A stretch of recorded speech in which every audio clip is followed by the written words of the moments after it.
Hello you guys, welcome back to my channel, True Feelings. If you're new to my channel, this is something new that I've been doing. I think that I'm in my 4th week of doing this, and this is my story time, addiction time. If you're new to my channel, my name is Crystal.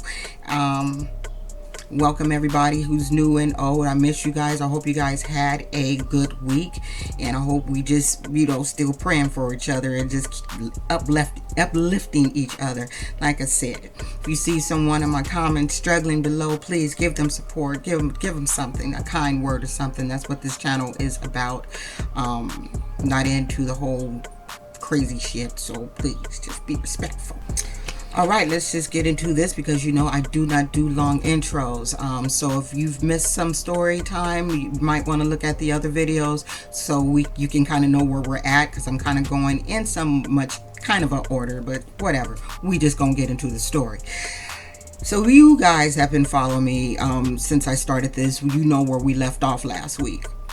So let's just talk about my my first visit with my children. There was a lot of court dates going on through that year, and we're still in the first year. A lot of shit happened in that first year that was just insane, you guys. It was insane. So one of these court dates, I go back, and like I said, I can't remember all this shit, man. It's been like 30 something years ago. So before I had my very first visit, so we'll just do that. Before I had my very first visit, you have to go to court and they'll tell you this shit. So I remember the lawyer telling me, I don't know if it was the lawyer or the social worker, they told me that still I couldn't know where my kids were. I could not visit the home where they were at. So I had to meet my kids at a place in the open. I had to meet my kids at a McDonald's. 2 different people had my kids. One had my baby, one had my 1-year-old, and the 2 oldest boys was in the same foster home. But they also told me that if I was to bring up the case to them, ask them any questions about anything, that I would lose my visits. So let's just go there about CPS and they bullshit. So imagine, I could tell you what I did on that day. That shit had me anxiety ridden. That's before I really knew what anxiety was, but I covered a lot of my emotions with dope. In order to get to this visit, I had to shoot a speedball. That's what I felt like I had to, because I could not stop crying, because the only thing I can think of is, how am I'm not going to pause this, how am I going to go visit my kids, look them in the face, and then walk the fuck away from them? How am I going to do that? Like, how am I going to process that emotion? Like, how am I supposed to mentally psych myself up to go visit my kids with strangers I've never met and then walk away from them, and they're looking for answers from their mom, and they're probably expecting when they go there that mom is gonna go with them?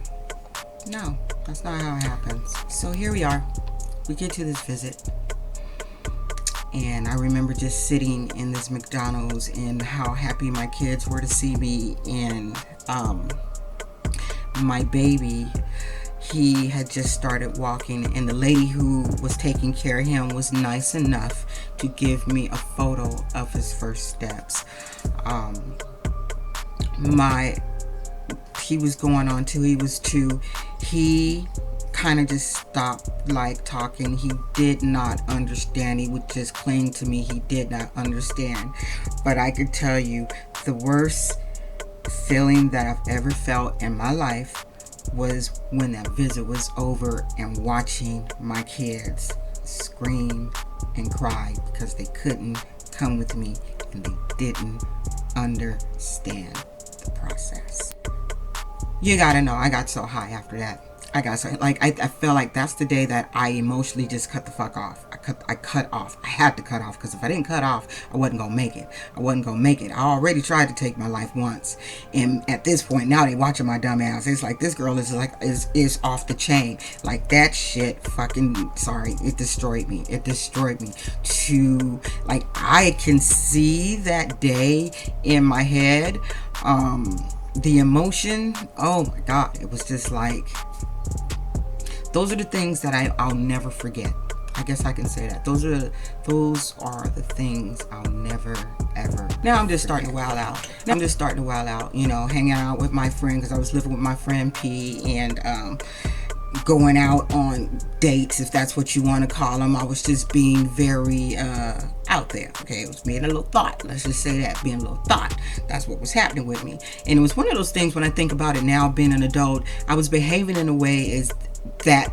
Not that you should be a thought, that's not what I'm saying, but I was behaving in a way that I should have been for my age, according to what the world has got out there right now. You know, I'm sorry, I was behaving in that way, but it was just went too far, and it was with addiction. Like, I could have been doing so much to better myself, but like I said, I really didn't have a whole lot of encouragement. I didn't know what to do, and I kind of stayed away from people. And the type of person, Virgos are like notorious for not like asking people for help. Like, we will do that shit on our own. We'll figure that shit out. So finally, at some point, my third oldest went to my grandmother, because there's a whole nother story that goes with that, so I'll tell you about that later. I just refused to let them take him, and there's a reason, because they would always treat him different. I'll tell you why. You probably already know why. And the other three, my two oldest and the baby, they went to the grandmother, the great grandmother, because the grandmother was the donor's grandmother. So now they have my kids. At this point, the only thing I have is visits. You know, I can go visit them. They would let me actually come over there and see my kids. But at this point, every time I went anywhere, I was high. Like, every day I had a wake-up shot. Like, I had to have that. I couldn't get out into the world. Like, without the dope, I was insecure. I was afraid. I felt like everybody knew what I felt was a secret. I felt so ashamed of everything that the only way I can function in the world is through getting high first. Because once I got my shot in, baby, I was like, blended in. I could blend in with everything. I could be whoever I wanted to be. My feelings was fake. They were fake feelings.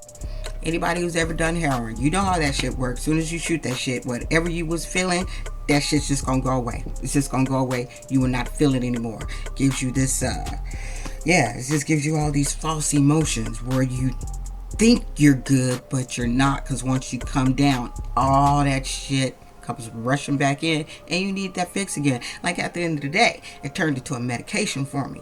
It was one of those things where I remember telling someone, I wouldn't wish this shit on my worst enemy, because I do this shit now as a medication.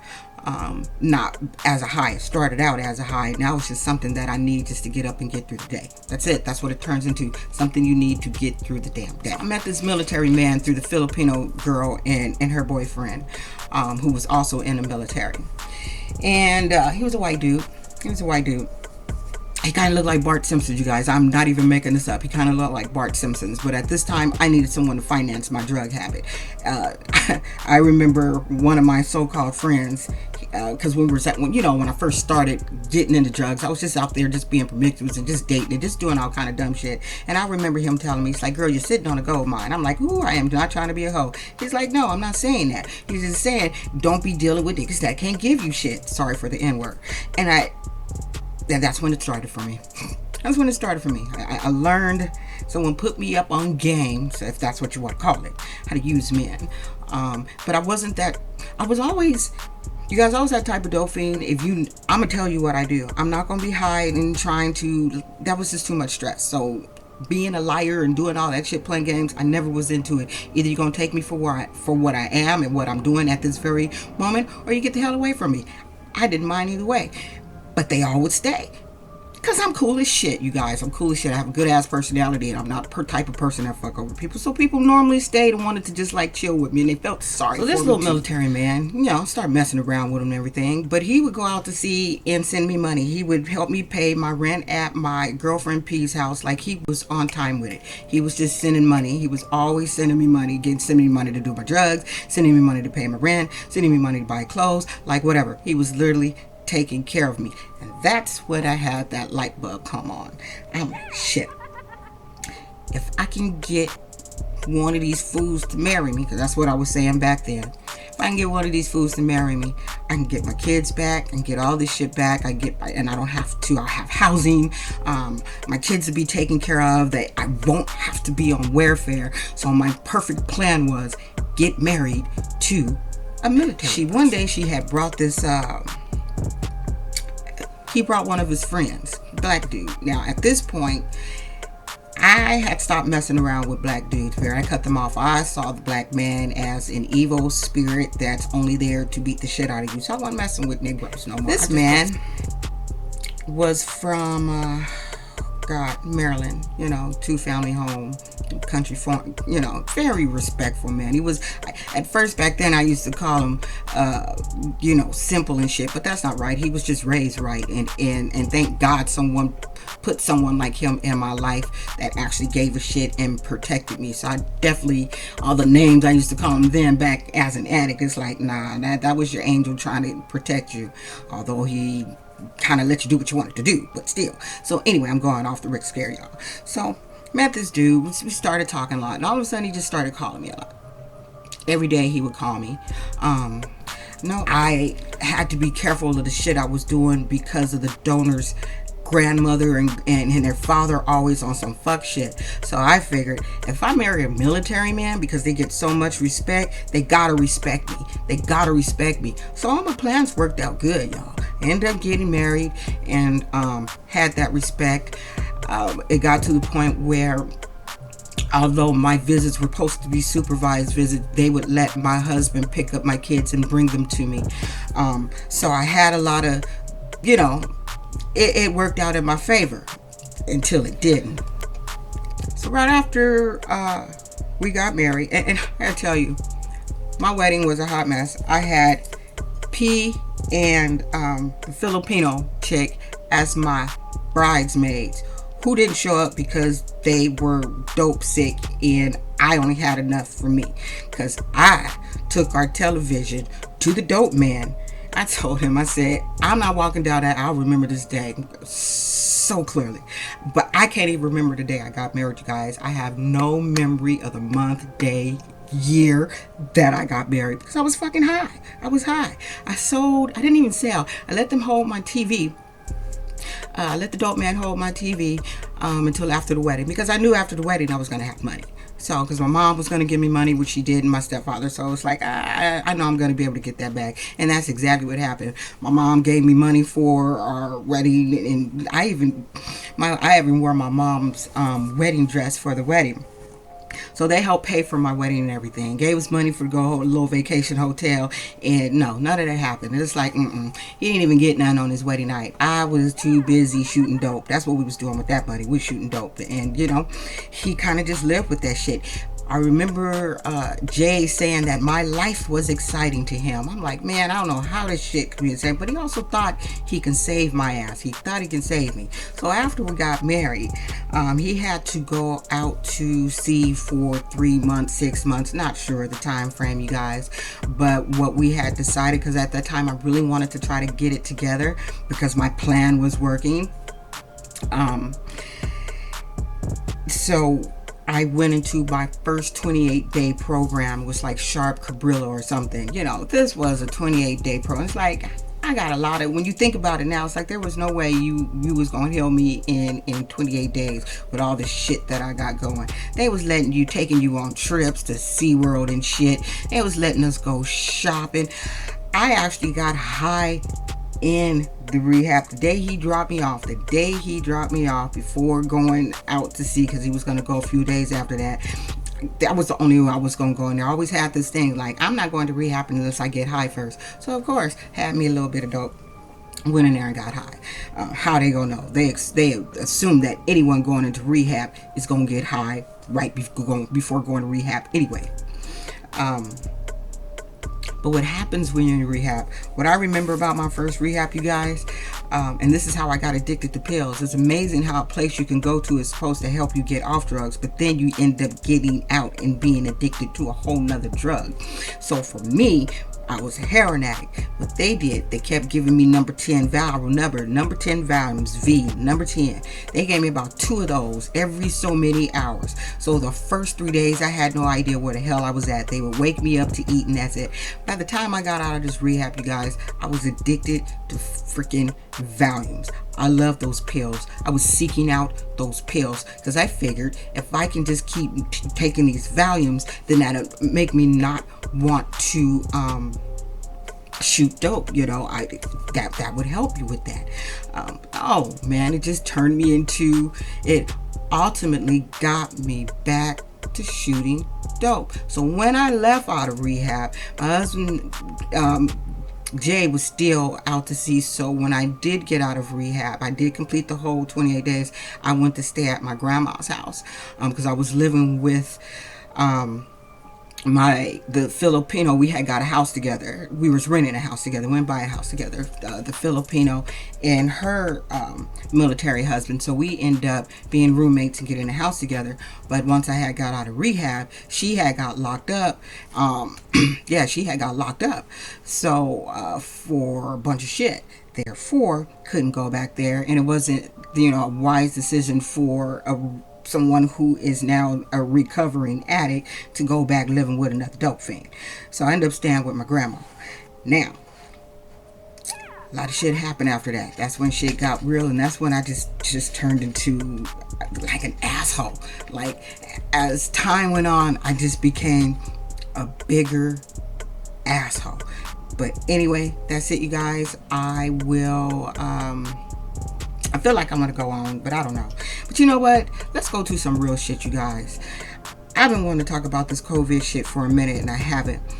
I don't know about you guys. I don't do vaccines. I feel like there's a lot to what's going on. Has to do with vaccination shots.